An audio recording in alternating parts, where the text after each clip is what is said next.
that role that everybody knows, that myself and my wife wished to carry on, but was stopped from being able to do that back in 2020. When the dust settled after Queen Elizabeth's passing, the world thought it had seen every twist in royal succession, but no one anticipated the shock that would follow. Prince Harry and Meghan Markle quietly became the owners of one of the Queen's most treasured private estates, a move that sent ripples through Buckingham Palace. Beyond acres of historic land and priceless treasures, this takeover hinted at power, influence, and family drama the public rarely glimpses. So, how did this happen? And why has it left the royal family fuming? This is the story. The transformation of a kingdom. On September 8, 2022, the world fell into mourning as news broke that Queen Elizabeth II had passed away at Balmoral Castle. For decades, she had been a steadfast symbol of stability, tradition, and grace, not just in Britain but across the globe. Her death was far more than a personal loss for her family. It sent shockwaves through the very foundations of the British monarchy. In an instant, centuries of royal tradition, carefully guarded titles, and priceless estates shifted hands, reshaping the balance of power within the royal household.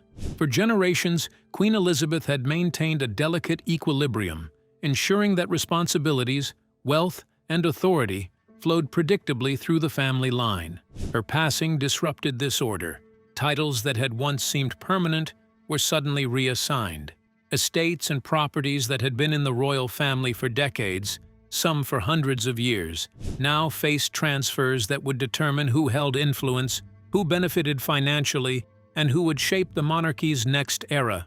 Every decision, every inheritance, carried immense weight, because these were not just properties or formal titles, they were symbols of power, tradition, and legacy.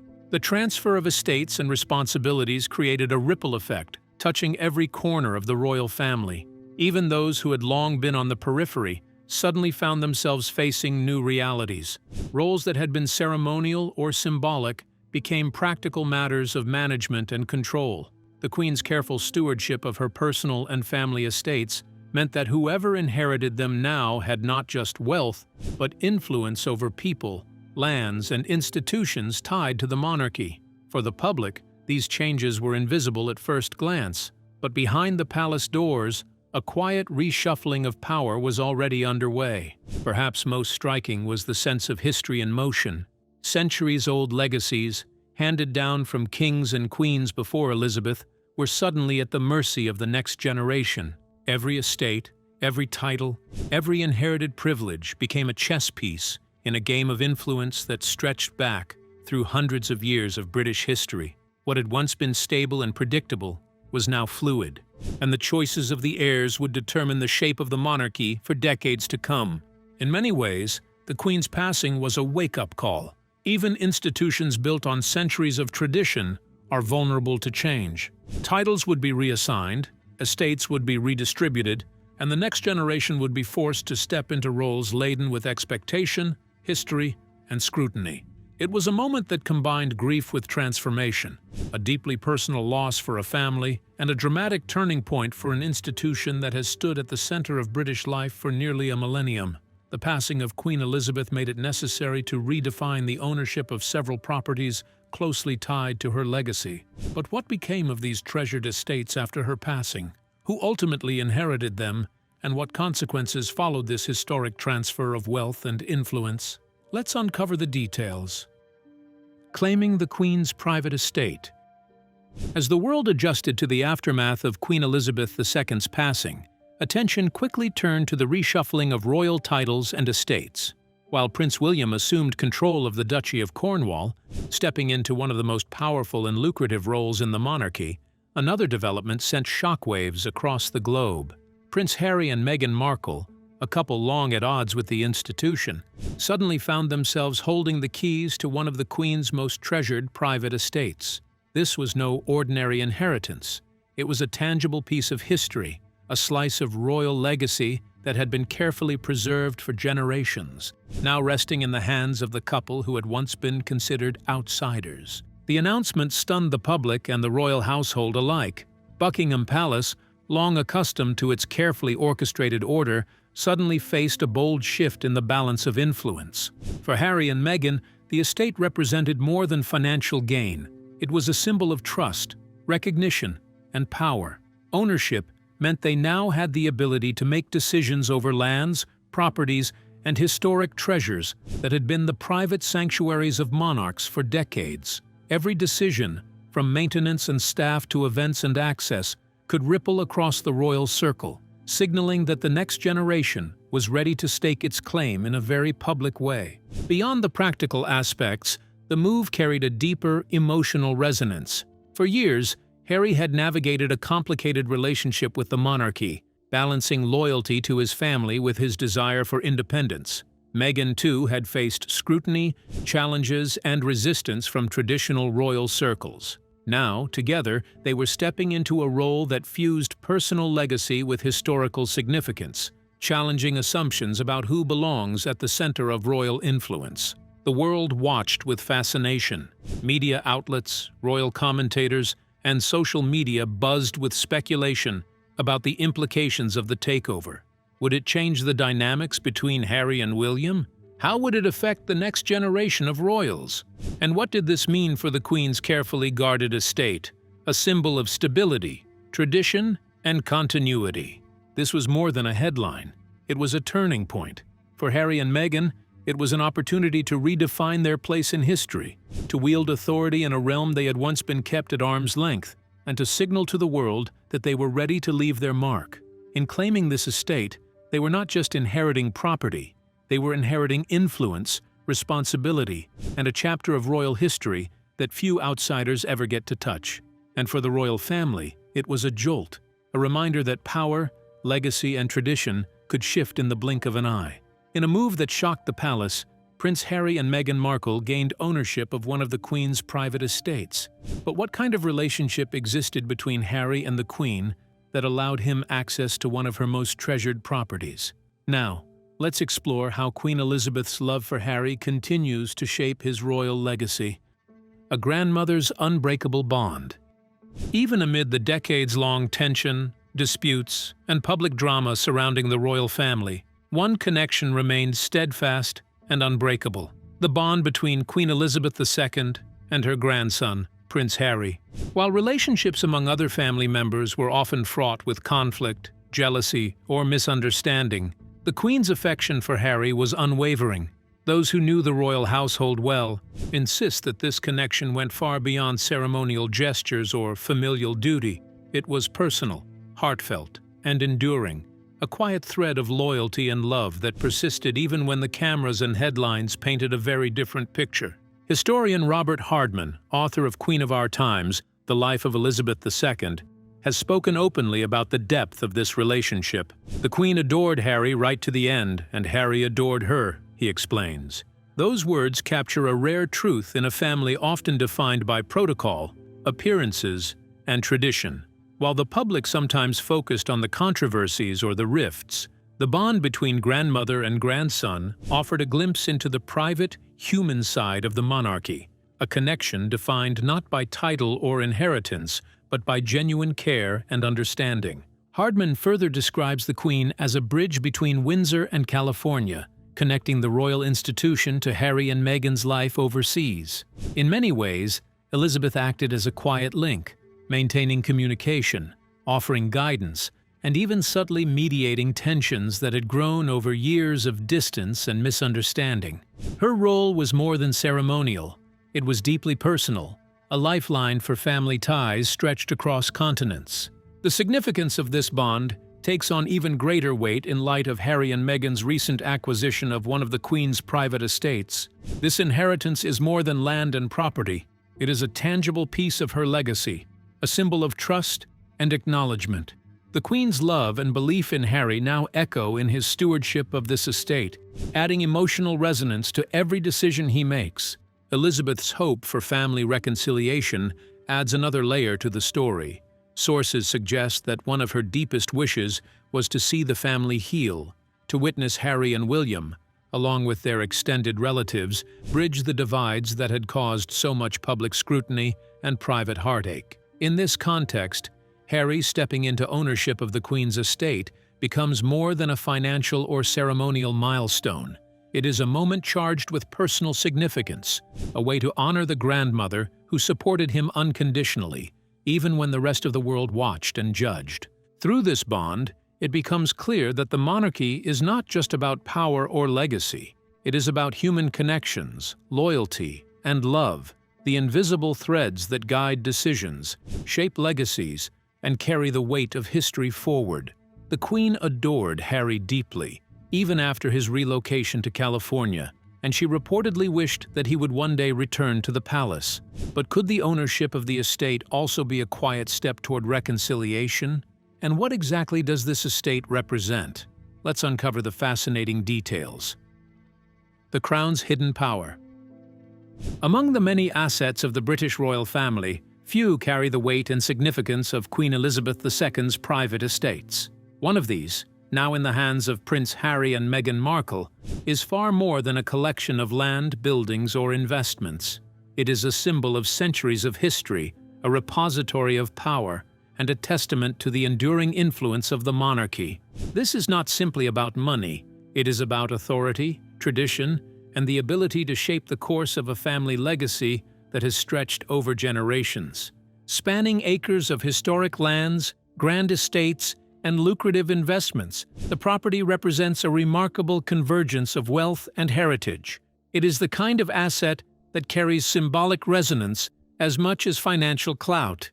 Every brick, every garden, every historic building speaks to a past in which monarchs built not only kingdoms, but identities, anchoring the family to its roots, while projecting influence over the nation and beyond.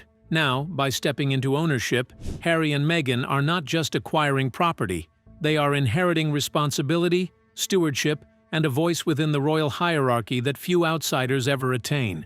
For the couple, this acquisition is a dramatic turning point. It gives them the ability to make decisions that will influence not only the value of the estate, but the traditions and operations that come with it. From staffing choices to event planning, from maintenance to public engagement, their control extends far beyond what most would expect from a private estate. They now have the power to shape a part of the monarchy on their terms, blending modern priorities with centuries-old tradition. At the same time, the estate serves as a statement of emerging authority within the family. Harry and Meghan's role is no longer symbolic. It is tangible and actionable. Their involvement signals to the royal household, to the public, and to history itself that they are ready to step out of the shadows of past controversies and take ownership of a legacy that is both personal and historically significant. This is where financial might meets royal heritage, and where influence over assets and prestige intersects with personal ambition and legacy building. It is a rare moment in royal history when the private and public spheres collide so powerfully, creating opportunities that redefine who has a voice, who makes decisions, and who shapes the future. For Harry and Meghan, this estate is more than a home or a source of income. It is a platform for authority, a marker of recognition, and a bold step toward leaving their mark on the monarchy in ways that few could imagine. The estate carries enormous financial and symbolic weight, and Harry and Meghan's involvement with it is seen as a way of redefining their royal legacy. But what history is attached to the estate in question, and how significant is it to the royal family? Let's find out. Sandringham and Balmoral. While the Queen's private estate carries immense financial weight and influence, the royal properties of Sandringham House in Norfolk and Balmoral Castle in Scotland represent something far deeper than money or status. These homes are steeped in history, family memory, and tradition. They are sacred spaces where generations of monarchs have grieved, celebrated, and carried out the timeless rituals that define the British monarchy. Unlike official residences such as Buckingham Palace or Windsor Castle, which serve primarily public and ceremonial purposes, Sandringham and Balmoral are deeply personal. They are places of reflection, retreat, and private family life, where monarchs step away from the glare of public scrutiny to connect with what matters most: each other, their heritage, and the continuity of the crown. Sandringham, a sprawling country estate in Norfolk, has been the private home of British monarchs for over a century. Christmas gatherings, private meetings, and quiet moments of family life have unfolded within its walls, creating a rich tapestry of history and sentiment. Similarly, Balmoral Castle, set amidst the breathtaking Scottish Highlands, has been a sanctuary for generations of the royal family. Its rugged landscapes and centuries-old traditions provide not only a retreat from public duties, but also a tangible connection to the monarchy's past. These estates are places where personal grief and joy intertwine with centuries of ceremonial importance, where private decisions shape public legacies, and where history literally resides in stone, land, and timber. Now, with Prince Harry and Meghan Markle taking ownership of these iconic royal properties, the private dynamics of these treasured estates are changing like never before. Their involvement goes far beyond money. It touches the emotional, ceremonial, and historic heart of the monarchy, aspects that cannot be measured in pounds or acres. This bold new chapter challenges long-standing traditions, showing that the next generation of royals may approach these private spaces differently, blending modern values, personal priorities, and centuries-old customs in ways the palace has never seen. Ownership brings responsibility, but it also brings influence. Harry and Meghan are now in a position to make decisions that affect not only the upkeep of the properties, but also how the spaces are used, who is welcomed, and how the legacy of the monarchy is preserved and shared. The symbolism of this authority is profound. It underscores the emotional and ceremonial weight of royal life, demonstrating that power is not just inherited through titles or wealth. It is expressed through stewardship, respect for tradition, and the careful balance of public and private legacy. In claiming stewardship of Sandringham and Balmoral, Harry and Meghan are not merely inheriting homes, they are stepping into the emotional heart of the monarchy, where history, family, and ceremony converge in ways that money alone could never capture. Inheriting the estate means that Harry and Meghan may be challenging long-standing traditions. But what is the king's perception of their inheritance? Could he be supportive? And would it be a possible path toward reconciliation within the royal family? Let's uncover the astonishing details. Charles and Harry's fragile bond. After years of public tension, private disputes, and media scrutiny, King Charles III appears to be taking tentative steps toward mending the relationship with his son, Prince Harry.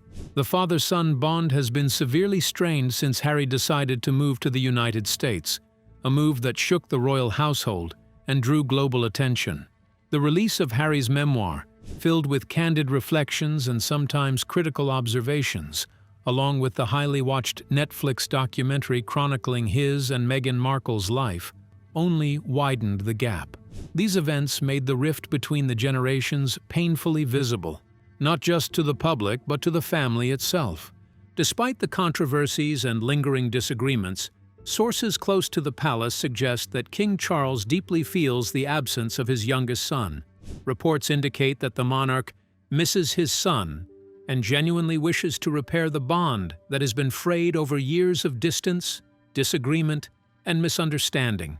This is not just a casual hope, it is an active desire, one that has prompted Charles to reach out for guidance, even as the head of the Church of England. Religious advisors, counselors, and trusted confidants have reportedly been consulted to help him navigate a possible reconciliation, a truce that could heal both personal wounds and family tensions. The king's desire to repair his relationship with Harry adds a profound emotional dimension to the unfolding drama surrounding the Queen's private estates. These properties are more than land and buildings. They are symbols of legacy, continuity, and the intimate workings of a family whose personal decisions ripple out to affect centuries of tradition. Charles's efforts to bridge the gap with Harry show that family ties are inseparable from the stewardship of this legacy. Every decision about inheritance, management, and property becomes intertwined with emotion, loyalty, and the delicate balance of power within the royal household. Even as Harry and Meghan step into ownership of these private estates, the shadow of reconciliation casts a subtle but powerful influence. The king's willingness to heal the relationship suggests that, beyond wealth and titles, there is a human story at the heart of these royal affairs, a story of longing, regret, and the hope of rebuilding trust. It reminds the public that the monarchy is not just about protocol and privilege, but about real people navigating complex emotions, relationships, and responsibilities. In many ways, the potential reunion between Charles and Harry transforms the narrative of the estates themselves. Ownership and management are not merely financial or ceremonial. They become vessels for personal connection, healing, and the continuation of family bonds.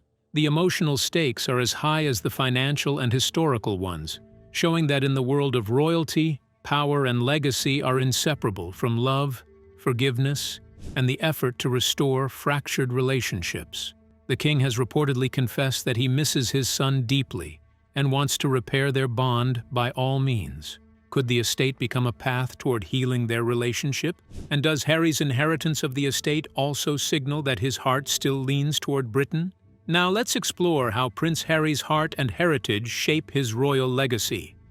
Harry's heart remains British. Even though Prince Harry now lives thousands of miles away in the United States, his connection to Britain remains unbroken. In heartfelt words, he wrote, "Though currently I may live in the United States, Britain is, and always will be, the country I proudly served and fought for. The banter of the mess, the clubhouse, the pub, the stands. Ridiculous as it sounds, these are the things that make us British. I make no apology for it. I love it." These words reveal a man who, despite living abroad, carries the essence of his homeland with him, embracing the traditions, humor, and culture that shaped his upbringing and his identity. Royal commentator Judy James notes that Harry's reflections are more than nostalgia. They are a window into the emotional landscape of someone deeply connected to his roots. Most expats yearn for jars of Marmite or English tea bags, but Harry is letting everyone know, including Meghan, that he's missing a kind of shared, intense, complex humor that he might not be able to get in the US, James explains. This longing is not just about simple comforts or food, it is about belonging, camaraderie, and the subtle, everyday rituals that make life in Britain distinct and meaningful. Harry's words speak to a connection that transcends geography, one that ties him not only to the culture, but also to the values, humor, and shared experiences that define his homeland. Even as he builds a life across the Atlantic, Harry's British identity continues to shape his decisions and actions. His loyalty, love, and respect for his country inform his understanding of legacy, responsibility, and duty, qualities that guided him in military service and now guide his approach to royal affairs. Stepping into ownership of one of Queen Elizabeth II's private estates is a natural extension of this identity. It is not merely a financial or ceremonial move, it is a symbolic gesture that reflects his enduring ties to the monarchy, to family, and to the land and history he was born into. By embracing his Britishness while living abroad, Harry illustrates that identity is not confined by distance. It is carried through memory, values, and choices. The humor, traditions, and daily life he misses are not trivial. They are integral to his understanding of who he is and how he fits into the tapestry of the royal family. His actions, including taking stewardship of the Queen's estate, demonstrate that even far from home, his heart remains connected to Britain, its history, and its people. In this way, Harry's story is not just about relocation or independence, it is about the enduring pull of heritage, the responsibilities of legacy, and the unbreakable bond between a royal and his country, no matter where life takes him. Harry has openly confessed that he is deeply proud of his country, where the estate he inherited is located. But are other members of the royal family pleased with Harry's inheritance? Now, let's uncover how Harry's inheritance of the estate could force royal reshuffles and raise controversy. Shaking the palace. When Prince Harry and Meghan Markle stepped into ownership of one of Queen Elizabeth II's private estates, the impact was immediate and undeniable. Their move was not subtle. It reverberated through Buckingham Palace, reaching every corner of the royal circle. The decisions they made over staff appointments, access to the property, and the day-to-day management of the estate sent a strong signal. This couple is no longer on the sidelines. They are no longer the outsiders once thought to be at odds with royal tradition. Instead, they now wield genuine authority, and the royal world has taken notice. Every choice, no matter how small, became a statement. Who would be employed to care for the grounds, who would manage the historic properties, and who would gain or lose influence within the household? All of these decisions carried weight far beyond simple administration. The couple's hands-on approach demonstrated that they are ready to exercise control, and that control extends not just to the estate itself, but to the very perception of power and influence within the monarchy. Their actions disrupted long-standing norms, showing that the next generation of royals intends to make its mark on its own terms. Observers quickly recognized the broader implications of this shift. Harry and Meghan's assertiveness challenged traditional hierarchies that had been in place for decades. The old ways, where experience, tenure, and family ties dictated who held authority, were suddenly being questioned. The couple's decisions were a clear message to the palace and the public alike. Leadership is evolving, and new voices are taking center stage. Authority is no longer automatically inherited or confined to those who remain within the established lines of duty. It must be earned, and it must be wielded thoughtfully. The impact of Harry and Meghan's bold move went far beyond staff changes or estate management. It stirred strong emotions, sparked endless discussions, and brought the tension between old traditions and modern approaches into sharp focus. For decades, the royal family had followed strict boundaries, carefully balancing ceremony, protocol, and private matters. Suddenly, Harry and Meghan were rewriting the rules, showing that royal life can evolve. Their actions highlighted autonomy, independence, and a fresh 21st-century vision of what responsibility, influence, and legacy truly mean within the monarchy. By taking ownership of this estate, Harry and Meghan have not only gained control over property, they have carved out space for influence, visibility, and decision-making. Their choices are more than administrative. They are symbolic. They signal a generational shift, the assertion of new authority, and the beginning of a royal chapter written by those who have experienced both privilege and outsider scrutiny. The message is clear. The future of the monarchy will not simply follow the old scripts. It will be shaped by those willing to step forward, take charge, and redefine what it means to lead in a modern royal world. Harry's inheritance of the property means that he will remain a part of British monarchical history. But what does this development reveal about the tensions within the palace? Let's uncover the details. Family drama and historical tensions.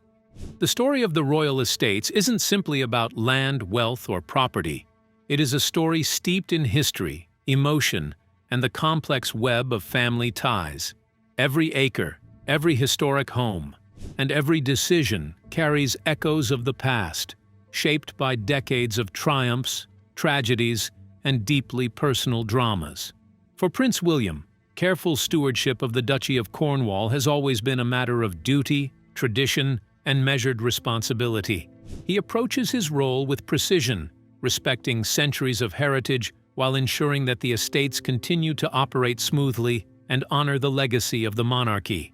In contrast, Prince Harry and Meghan Markle have stepped into a far more assertive, hands-on role with their newly acquired estate. Their approach is bold, immediate, and unmistakably modern.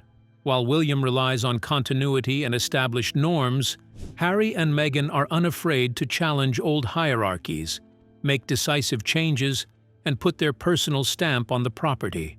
This contrast highlights not just different management styles, but the evolving dynamics of a royal family that spans generations and continents. Yet behind these visible differences lies a deeper emotional landscape that shapes every decision. The shadow of Princess Diana's struggles continues to influence both Harry and William, reminding them of the intense scrutiny, heartbreak, and challenges that come with life in the public eye. Meanwhile, the long-standing controversy surrounding King Charles and Queen Camilla's marriage remains a delicate undercurrent, coloring interactions, alliances, and loyalties within the family.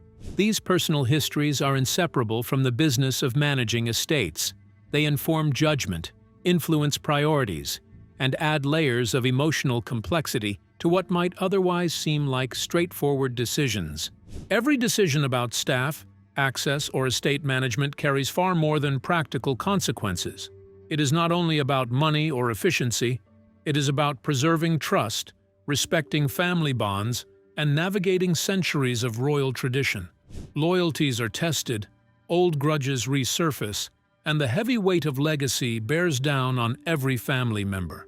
Even seemingly small choices can send shockwaves through the palace, shaping public opinion, influencing alliances, and redefining the delicate balance of authority within the British monarchy. This intertwining of personal history and institutional responsibility makes the saga of the estates a story of far more than property. It is a story of a family negotiating the tensions between past and present, tradition and innovation, duty and desire. Each move, whether cautious or bold, carries emotional weight and shapes the ongoing narrative of the monarchy. In this high-stakes world, land and legacy are inseparable, and every decision echoes with the stories, struggles, and secrets of generations past. Harry's inheritance of the estate has exposed deeper gaps within the royal family beyond just property. But what is the true worth of the Queen's estate, and what does Harry's inheritance really signal? Now, let's uncover how Harry and Meghan's bold move is redefining royal wealth and shaping their legacy, power, wealth, and the future of the monarchy. The British royal family's wealth is truly astonishing, a blend of history, tradition, and staggering financial power. Queen Elizabeth II's personal estate alone was valued at an impressive $500 million, a fortune built over decades through careful stewardship, strategic investments, and inheritance. But that sum represents only a fraction of the family's total assets. Across the United Kingdom and beyond, the monarchy holds land, historic estates, priceless art, jewels, and other investments that collectively exceed £18 billion. These numbers are not just financial. They carry immense cultural weight, influence, and social significance. The estates are symbols of centuries-old legacy, centers of power, and instruments of prestige that shape the monarchy's role both at home and on the global stage. Ownership of these properties is far more than a question of wealth. It is about visibility and influence, the ability to make decisions that affect communities, the maintenance of heritage sites, and the preservation of traditions that stretch back hundreds of years. Who controls the estates holds not just material power, but the authority to shape narratives, manage public perception, and influence how the royal family operates and is remembered. Each estate represents a bridge between history and modernity, where financial clout meets ceremonial significance, and where private decisions can have far-reaching implications. When Prince Harry and Meghan Markle stepped into ownership of one of Queen Elizabeth II's private estates, the move sent shockwaves throughout the monarchy. Their decision is more than a simple property acquisition. It is a bold statement that challenges long-standing traditions. By taking an active role in managing the estate, the couple is signaling that the next generation of royals intends to define its own approach, free from the constraints of inherited precedent. Their actions mark a clear departure from the careful, conservative stewardship that has long characterized royal estate management, highlighting a willingness to modernize, innovate, and assert independence. This shift sets new precedents for the monarchy. It challenges the notion that seniority, tradition, or long-established roles should dictate who controls power and influence. Harry and Meghan's assertive move reflects a broader change in the royal landscape, one where visibility, authority, and relevance are actively earned and shaped rather than automatically inherited. Their involvement in the estates is symbolic of a modern royal approach, rewriting the rules for how wealth, heritage, and influence are exercised in the 21st century. At its core, the story of these estates goes far beyond wealth. It is a story of legacy, influence, and the future direction of the British monarchy. By stepping boldly into ownership, Harry and Meghan are signaling that the next generation is ready to make its mark. They are blending centuries-old traditions with modern values, showing that managing royal power today means balancing responsibility, visibility, and public expectation. Their move reshapes how authority is understood, proving that even historic institutions must evolve under a watchful global audience. So, What do you think about Harry and Meghan inheriting the Queen's estate? Could this signal a powerful and promising future for them? We would love to hear your thoughts in the comments below. Don't forget to like and subscribe.